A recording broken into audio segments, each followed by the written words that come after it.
여러분 반갑습니다. 다독이름방 가입니다. 네, 설 명절이 시작이 되는데요. 올해는 설이 굉장히 길죠. 월요일에 또 대체휴일이 있어서 설 명절이 긴데 또 이 긴 연휴 동안에 우리가 독서를 또 빼놓을 수 없잖아요. 그래서 이 명절 때 읽으면 좋을 책들을 엄선을 해봤습니다.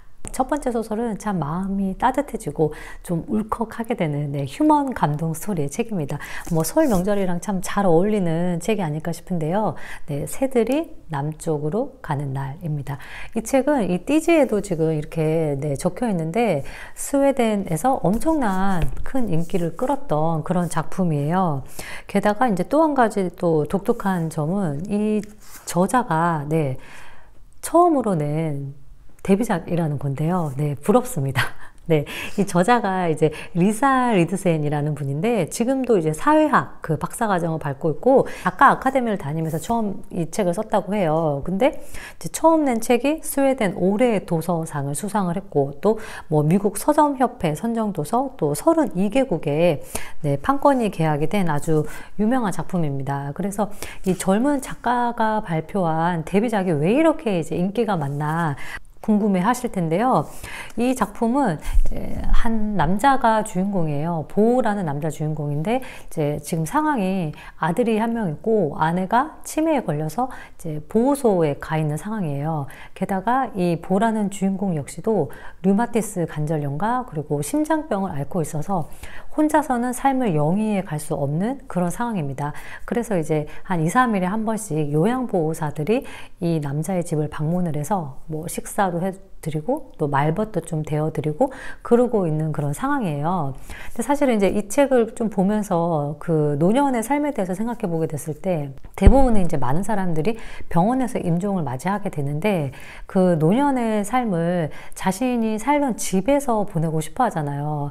근데 이제 북유럽 같은 경우에는 워낙 사회복지제도가 잘 되어 있으니까 이렇게 요양보호사들이 그 어르신들의 집을 찾아가는 시스템이 굉장히 잘 되어 있다라는 좀 느낌을 이 책을 통해서 좀 받았고, 이제 왜냐하면은 이 책에서 이제 이 주인공이 쭉 살아가는 이야기 중간중간에 요양보호사들이 방문해서 이제 이렇게 일지를 이렇게 써놨어요. 요약한 일지를요. 보면은 보는 점심으로 생선 그라텐과 설탕을 많이 넣은 커피를 원했음. 가래를 제거하기 위해 천식약을 흡입하고 식스텐에 대한 대화를 나눴음. 이런 식으로 이제 요양보호사가 남긴 메모가 책의 그 각 장이 끝나는 장마다 나와 있고 그 다음에 이제 전체적인 내용은 이 보라는 남자가 이제 삶의 어떤 마무리를 하면서 자신의 지난 삶을 되돌아보면서 이제 현재와 과거가 굉장히 자연스럽게 교차가 되는 이야기예요. 어떻게 보면 이제 평범한 한 남자의 삶이라고 할 수 있는데 사실은 세상에서 가장 아름다운 건 가장 평범한 거라고 생각을 저는 하거든요. 그래서 이 남자가 이제 아내를 만났을 때 그리고 또 아들과 어렸을 때 낚시를 갔던 경험, 그래서 아주 대어를 낚은 자신을 아들이 자랑스러워 했을 때 그 기쁨, 이런 우리가 살아가면서 이렇게 아주 잔잔하게 느끼는 그 매 순간의 감동을 너무너무 아름답고 다정한 문체로 그려내고 있어요. 근데 사실 이 책을 보면서 제일 좀 마음이 이렇게 찡했던 게 이분의 아내가 이제 치매에 걸려서 보호소로 가게 됐어요. 그래서 이제 아내를 자주 만날 수가 없게 된 거잖아요. 아내가 젊었을 때부터 계속 하고 있던 스카프가 있는데 그 스카프의 냄새를 그대로 간직하기 위해서 아내 스카프를 항아리에다가 넣어놔요. 이제는 기력이 없어서 그 항아리의 뚜껑조차 여는 게 너무너무 힘든 상황이 된 거예요. 그런가 하면은 또 이제 어떤 배변을 제대로 조절할 수 없어서 기저귀를 차야 되는 그런 상황이 됐는데 그럼에도 불구하고 기저귀를 하고 싶지 않은 그런 마음, 이런 참 어떻게 보면 너무너무 슬픈 이야기인데 그리고 또 담담하게 그려내고 있다는 것도 이 작품의 묘미예요. 그래서 읽다 보면은 여기 적혀 있는 이야기처럼 개인의 삶, 우정, 사랑을 우아하게 풀어냈다라고 이야기를 하고 있는데 참 감동적이고 마음이 따뜻해지는 그런 작품입니다. 마치 좀 영화로 나올 것 같은 그런 책이고, 이 책의 이제 표지를 보면 이렇게 남자가 이렇게 개 한 마리와 이렇게 있잖아요. 근데 실제로 이런 모습들을 좀 상상하게 되면서 우리를 북유럽의 아주 작고 한적하지만 다정한 사람들이 사는 그런 마을로 초대하는 것 같은 네, 그런 소설입니다. 그래서 좀 마음 따뜻한 네, 장편 소설 한 권 좀 진하게 읽고 싶다라고 한다면은 네, 이 작품 추천을 하고 싶습니다.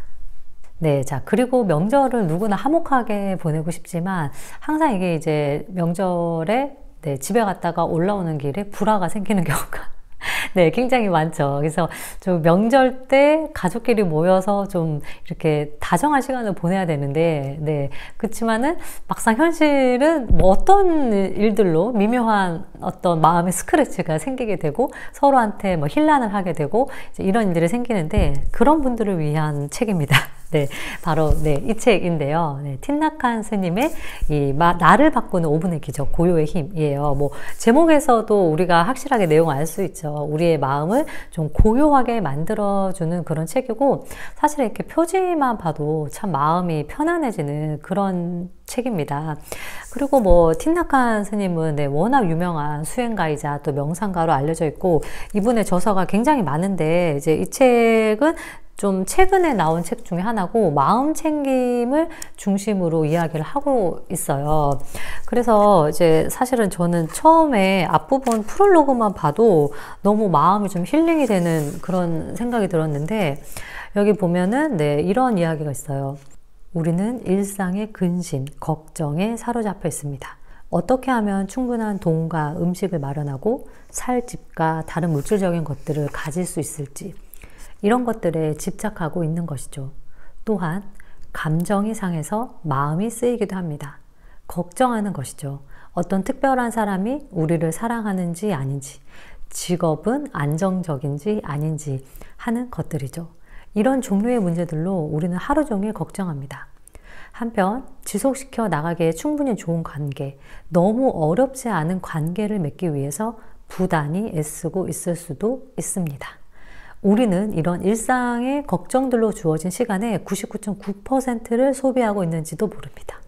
지금 제가 말씀드린 여기에 해당이 되는 게 하나라도 있다면 네, 이 책을 읽을 만한 가치가 있지 않나라는 생각이 드는데 여기에서 이제 틴나칸 스님이 하는 이야기는 뭐냐면은요.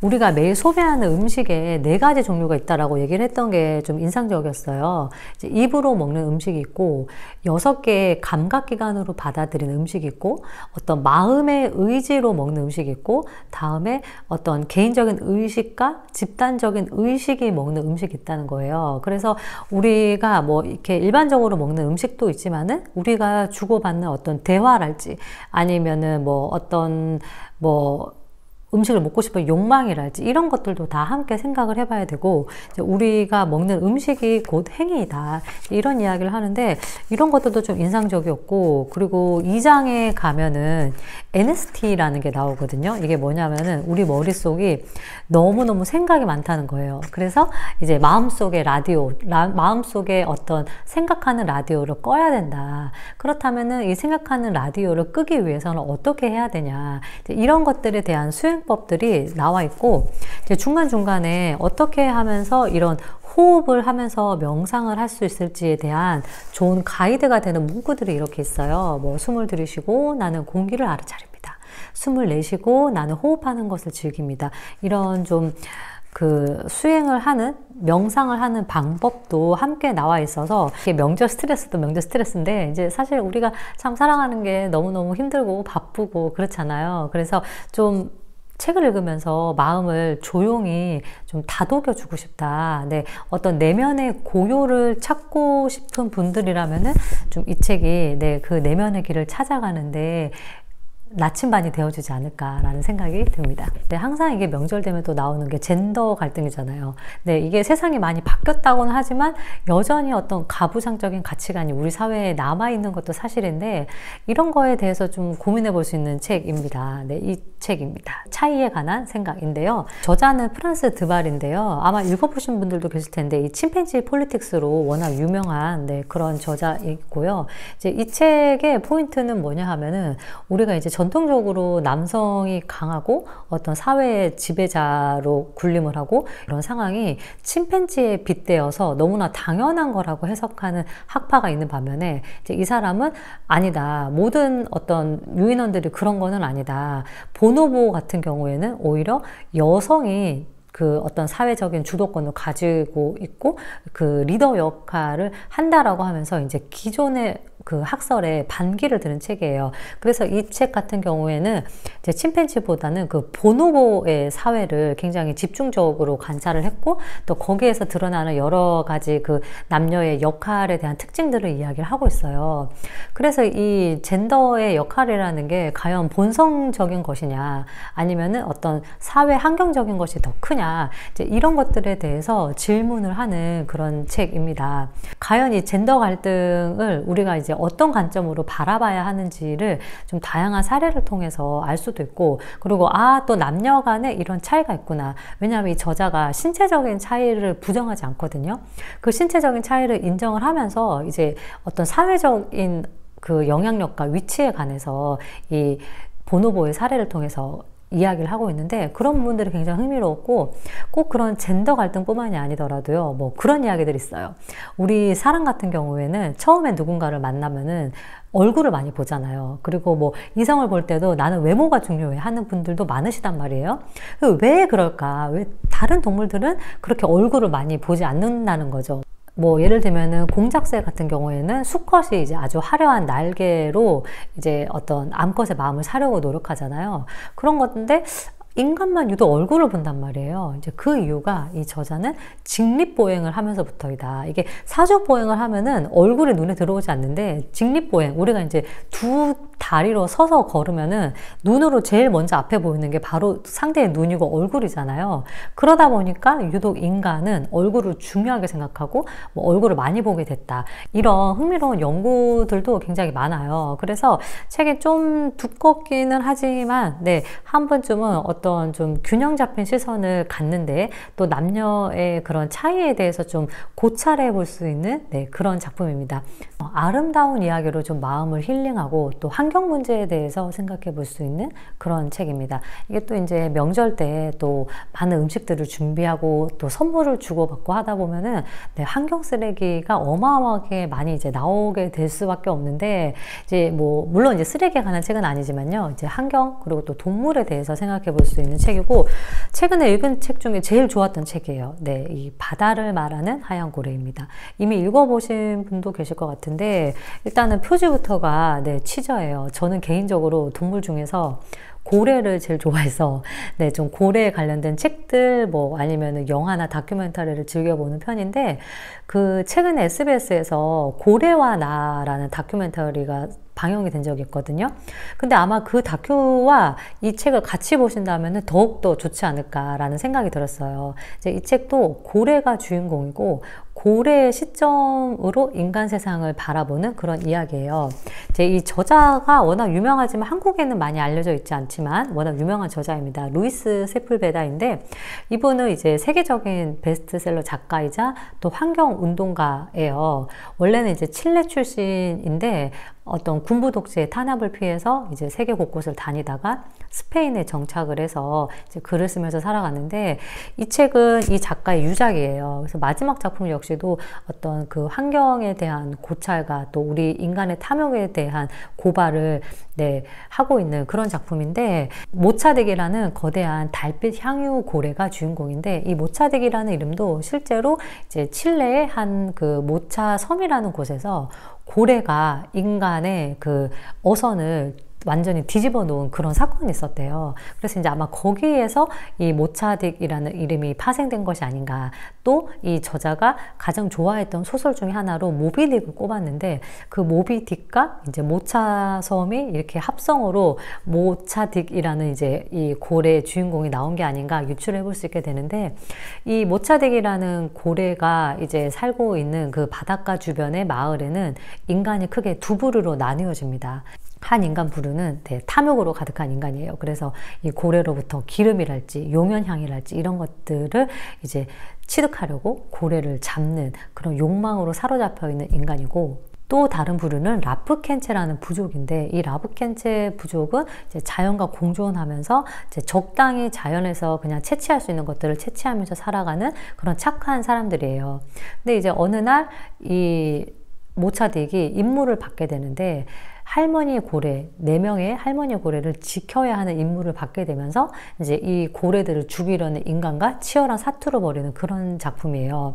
근데 약간 이 책이 이제 굉장히 얇고, 네, 철학 동화에 가까운 그런 작품이에요. 뭐 단편이라고 해도 과언이 아닌 게, 이제 사이즈가 얇고 중간중간에 또 보면 이렇게 일러스트가 있어요. 그래서 보시면은 뭐 이런 식으로 일러스트가, 네, 흑백이지만 일러스트가 있고, 보면은 참 이 인간의 욕심에 대해서 경종을 울리는 그런 문구들이 많아요. 뭐 예를 들면은 작은 정어리도 다른 정어리를 공격하지 않는다. 느림보 거북이도 다른 거북이를 공격하지 않는다. 탐욕스러운 상어도 다른 상어를 공격하지 않는다. 아무리 생각해도 이 세상에서 자기와 비슷한 이들을 공격하는 종은 인간밖에 없는 것 같다. 인간들에 관해 새로운 사실을 알고 나니 영 기분이 언짢았다. 그러니까 처음에는 이제 이 고래가 인간을 관찰하기 시작하거든요.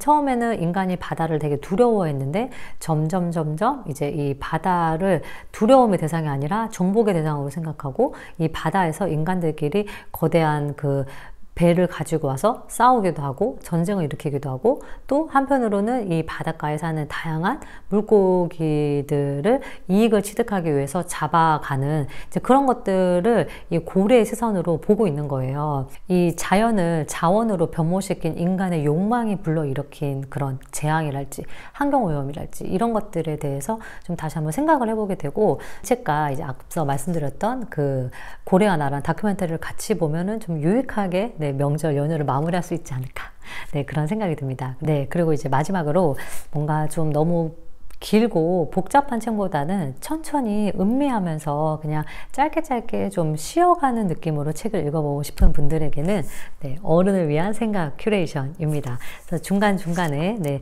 아주 또 이런 좋은 글귀와 또, 네, 아주 또 예쁜 그림과 또 마음의 위로를 주는 여러 가지 삶에 대한 좀 성찰을 줄 수 있는 메시지들이 가득한, 네, 저의 신간입니다. 네, 사심을 담아서 이 설날 연휴에 읽으면 좋을 책 마지막 추천책으로 어른을 위한 생각 큐레이션, 네, 함께 꼽아봤습니다. 네, 지금까지 설날 긴 연휴 동안 읽으면 좋을 책들을, 네, 소개해봤는데, 뭐 차 타시고 왔다 갔다 이동하시는 구간, 뭐 아니면 또 짬짬이 틈이 날 때 좀 마음의 여유를 가지고 풍성하고 넉넉한 그런 명절 되셨으면 좋겠습니다. 그럼 또 다음 시간에 유익한 책으로 여러분 찾아뵐게요. 추스!